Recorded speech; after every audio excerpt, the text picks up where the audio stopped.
आज की कहानी जो हम आपके लिए लेकर आए हैं वो जीवन के संघर्ष का एक बेहतरीन नमूना है, जिसकी शुरुआत में हम ईमा नाम की लड़की को देखते हैं। बाहर किसी तरह का युद्ध चल रहा है। इतने में तभी एक परमाणु बम आकर गिरता है, जिससे एक तेज फ्लेम ऊपर उठती है। पर तभी सैम नाम का लड़का, जो कि उसका बॉयफ्रेंड है, वो उसे लेकर बिल्डिंग के नीचे भागता है, जहां पर एक बेसमेंट बना हुआ है जिसमें पहले से 6 लोग मौजूद हैं।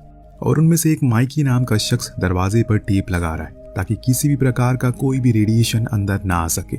उसकी बातों से हमें यह पता लग जाता है कि इससे पहले भी वो किसी बेसमेंट में ही अपनी जिंदगी गुजारा करता है, और इसीलिए सभी से बताता है कि अगर किसी ने इस डोर से बाहर जाने की हिम्मत की तो उसकी जिंदगी में सिर्फ मौत ही लिखी होगी, क्योंकि बाहर कुछ ऐसी रेडिएशन है जो किसी भी इंसान को पल भर में पिघला कर मोम बना सकती है। अब ये सुन सभी बहुत डर जाते हैं, तो वहीं रुकने का फैसला करते। इतने में इन्हें एक तेज झटका महसूस होता है। सभी घबरा गए कि ये क्या हुआ।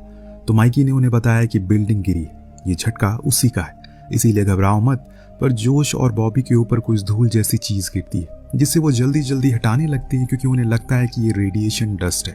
पर ऐसा कुछ नहीं था, क्योंकि ये बस सीमेंट की कुछ धूल थी जो कि इमारतों के गिरने से आई थी। अब यहाँ ये सभी 8 लोग फंसे हुए हैं, यानी कि अब खेल में मजा आने वाला है, क्योंकि ये कहानी देखने में जितनी सरल लगती है उतनी तो बिल्कुल भी नहीं है। बस सब्र रखिए और मजा लीजिए।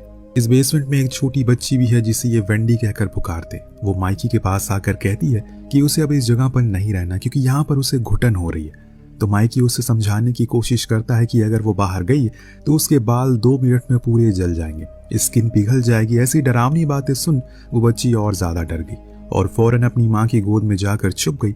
इसके बाद अब सभी ने माइकी के आगे का प्लान के बारे में पूछा, लेकिन किसी को उसे कोई भी ढंग से जवाब तक नहीं दिया।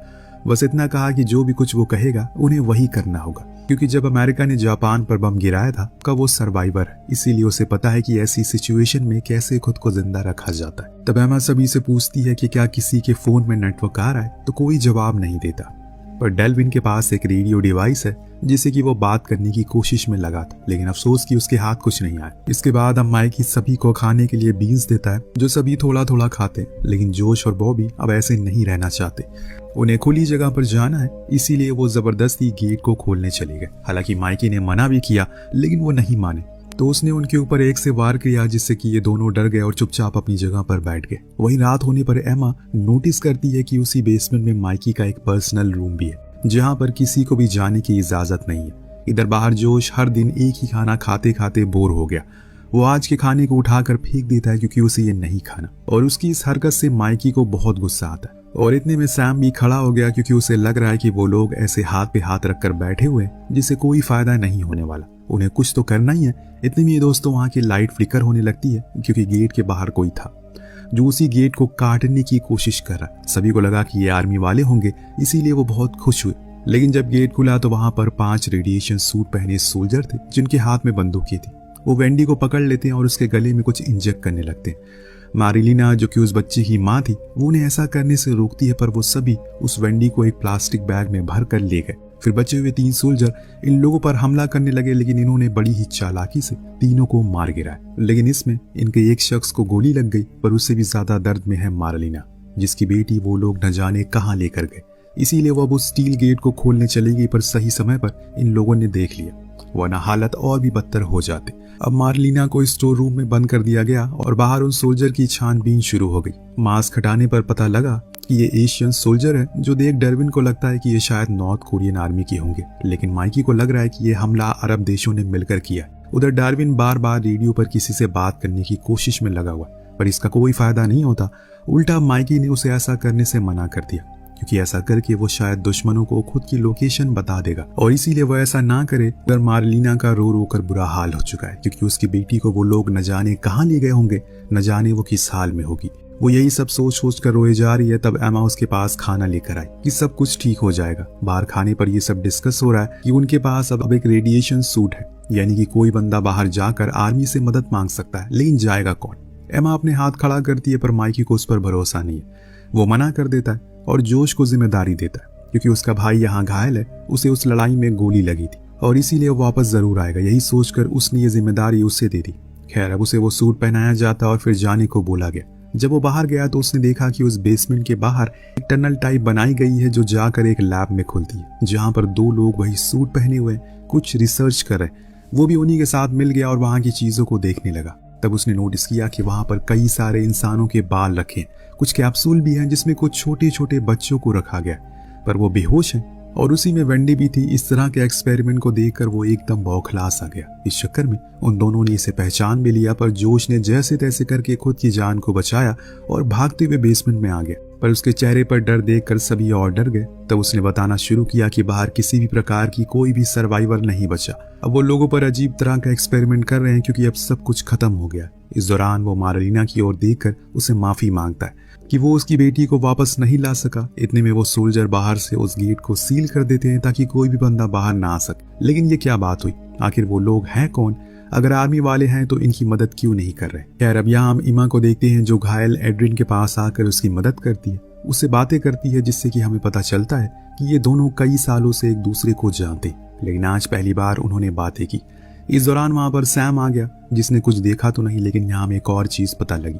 सैम और एमा का रिलेशन कुछ ठीक नहीं है। यही वजह है कि वो उसके साथ ज्यादा समय नहीं बिताती। अब देखते ही देखते एक हफ्ता बीत गया, पर अभी ये लोग वही हैं जहां शुरुआत में। लेकिन जिन सोल्जर को इन्होंने मारा था उनकी बॉडी में से स्मेल आने लगी जो पूरे बेसमेंट में फैल गई। इसीलिए माइकी सुझाव देता है कि हमें इस लाश के छोटे छोटे टुकड़े करके फेंक देना चाहिए।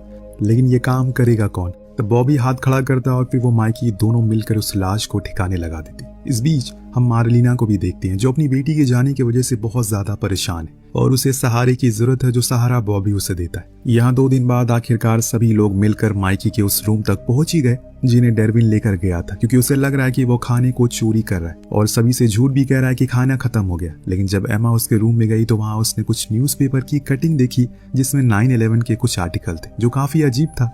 खैर, इतने में उसने देखा कि वहां पर माइकी की कुछ फैमिली फोटोज भी है जिसमें उसकी एक बेटी भी है। जो चीज देखकर वो सोच में पड़ गई कि जब इसके पास इतना सब कुछ है तो यहाँ पर इस तरह से ये क्यों रहता है? जरूर कुछ है जो ये हम सभी से छुपा रहा है। इतने में वहां पर माइकी आ गया जिसने सभी को रूम से बाहर जाने को कहा, लेकिन एड्रिन ने उसे कहा कि हम यहाँ पर खाने की तलाश में आए। जो सुन माइकी ने उस पर चिल्लाते हुए कहा, सब कुछ खत्म हो गया, अब मेरे पास कुछ खाने को नहीं बचा। लेकिन किसी को उसकी बातों पर यकीन ही नहीं हो रहा है और इसीलिए उन्होंने उससे कहा कि अब वो भी इस रूम का इस्तेमाल करेंगे। जो सुन उसे गुस्सा आ गया तो वही मार्लिना, जो कि अब पूरी तरह से बॉबी के प्यार में पागल हो चुकी है, यहाँ तक कि वो अपनी बेटी को भी भूल चुकी है, जो देख इमा उसके पास गई। उसने तो उससे कह दिया कि तुम भी हमें ज्वाइन कर सकती हो। जो सुन उसे गाली देकर वहां से बाहर आ गई। अब समय कुछ इस तरह से बीत रहा है, हर कोई अपनी ही परेशानियों से तंग है, पर इनकी सबसे बड़ी दिक्कत है खाना, जो कि किसी को भी नहीं मिल पा रहा है। अभी भी कुछ लोग को लग रहा है कि माइकी ने कुछ खाना छुपा कर रखा है और 1-2 दिन तक ये बर्दाश्त करते हैं, लेकिन आखिर में जोश को उस पर गुस्सा आ गया, जिसके चलते दोनों में एक तगड़ी भिड़त हो गई। लेकिन फिर सभी ने आकर इन्हें अलग किया। पर उसी रात डेरविन ने कहा कि माइकी के रूम में एक और पैसेज है जिसमें पैटर्न लॉक लगा हुआ है, जो देख उसे लग रहा है कि उसमें भी उसे खाना छुपाया हुआ है। वो अपनी बंदूक लेकर उसके पीछे पीछे गया। एमा ने भी उसका पीछा करते हुए देख लिया, इसीलिए वो भी उस रूम में गई। पर अंदर जाने पर डेरविन और माइकी के बीच में भिड़त हो गई, जिसके चलते एक गोली डेरविन के सर पर लगी और वो वहीं पर मारा गया। ये सब देखकर सभी वहां से भागते हुए आए और माइकी को पकड़ लिया, क्योंकि उन्हें अब पता लग गया है कि वो खाना छुपा रहा है। वो उसे चेयर से बांध देते हैं और उस पैसेज का लॉक पूछने लगते हैं, लेकिन माइकी उसे बता ही नहीं रहा था आखिर वो क्या छुपा रहा है। और तब जोश ने उसकी एक उंगली को काट दिया। अब दर्द के मारे माइकी चिल्ला रहा है और तब उसे बताना ही पड़ा, जिसके बाद सभी ने उस गेट को खोल दिया जिसके अंदर काफी सारा खाना पानी था। उधर माइकी बेचारा वहीं दर्द के मारे कर्रा रहा था। अभी तक तो हमने कहानी में यही देखा कि माइकी ने इन सभी को अपने बेसमेंट में शेल्टर दिया, इनकी जान बचाई, लेकिन अंत में इन सभी ने उसकी मजबूरी का फायदा उठाया। लेकिन क्या हमें जैसा माइकी दिखाया जा रहा है एकदम बेबस और लाचार, वो वैसा सच में है या फिर अभी भी कहानी में कोई ट्विस्ट है? खाना हासिल करने के बाद ये लोग माइकी को उसी हालत में एक रूम में बंद कर देते हैं, लेकिन कुछ ही दिन बाद हमें इनके ऊपर उस रेडिएशन का असर दिखने लग गया, क्योंकि सभी के बाल गिरने लगे हैं। अब तो खाना भी नहीं है, लेकिन शायद कुदरत को ये मंजूर नहीं है। किसी न किसी को तो कुछ न कुछ करना ही पड़ेगा, वरना ये सब यहीं मारे जाएंगे। पर इस बीच एमा देखती है कि 2 भाई मार्लिना के साथ इंटीमेट हो रहे हैं, उसे बहुत टॉर्चर कर रहे हैं। इतने में वहां एड्रिन आकर उसे ड्रिंक ऑफर करता है, जो पीते हुए वो काफी इमोशनल हो जाती है, क्योंकि उसे यहाँ ऐसे हालातों में खुद का दम नहीं तोड़ना बल्कि बाहर निकलना है।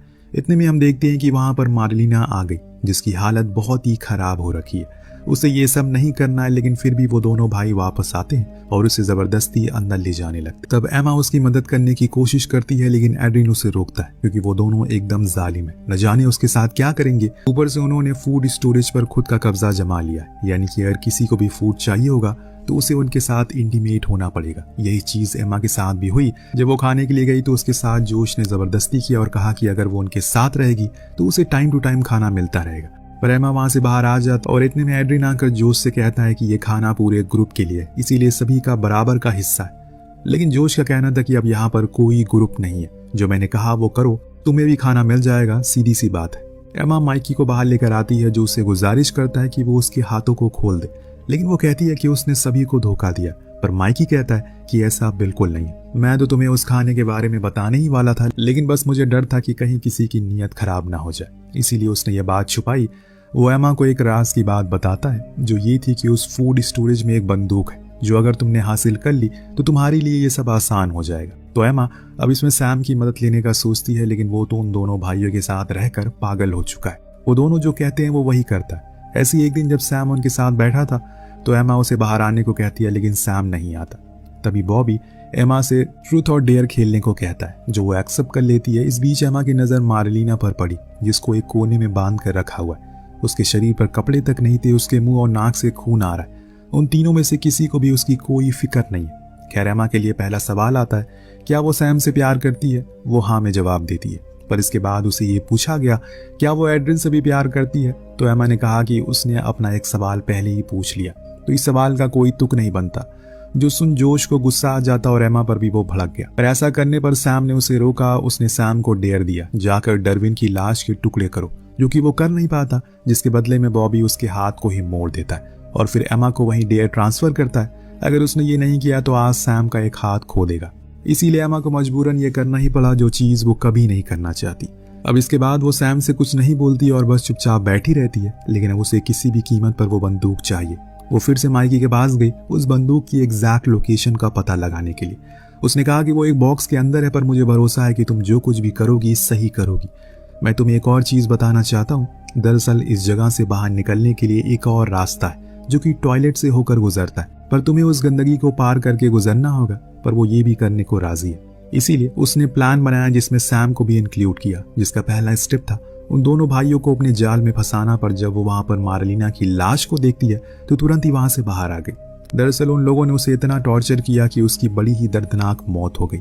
उधर सैम अपने मंसूबों में कामयाब हो जाता, लेकिन जब उसने उस लाल डब्बे को उठाया तो बॉबी ने उसे देख लिया। लेकिन तब तक सैम ने उस पर बंदूक तान दी और उसे लेकर बाहर आ जाता है। पर जब वो बाहर जोश को भी देखता है तो उसके मन में एक सवाल आया, ये कहां से आ गया? इतने में एमा सैम से कहती है कि वो उसे शूट कर दे, जो कि वो करता भी है, लेकिन वो गोली जाकर एड्रिन को लग गई, जिससे वो वहीं मारा गया। और इससे बॉबी को मौका मिल गया सैम के ऊपर हमला करने का। उसने उसे बहुत मारा, लेकिन तभी पीछे से एमा आकर जोश के गले को काट डालती है। यानी कि एक भाई का तो काम तमाम हो गया, लेकिन अपने भाई की मौत को देखकर बॉबी का खून खोल जाता है। जो चीज देख एमा फौरन भागकर माइकी के पास आ गई।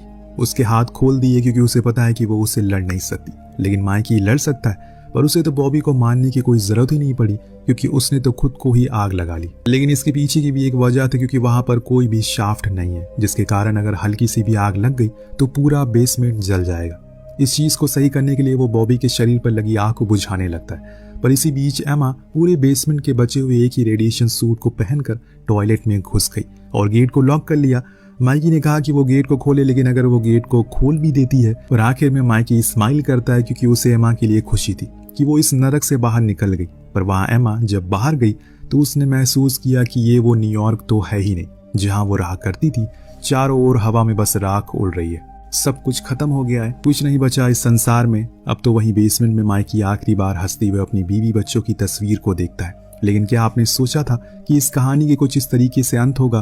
क्योंकि अगर सब साथ रहते तो शायद कुछ दिन और सरवाइव कर जाते, लेकिन शायद इंसान की यही फितरत है, उसे आसान चीजों को भी मुश्किल बनाने में मजा आता है और फिर इसमें सब कुछ खत्म हो जाता है। साल भर का खाना रहने के बावजूद भी कोई जिंदा नहीं है उस बेसमेंट में। वेल, आपको कहानी कैसे लगी हमें कमेंट करके जरूर बताइएगा। मिलते हैं अगली वीडियो में। Thank you so much watching. Peace out.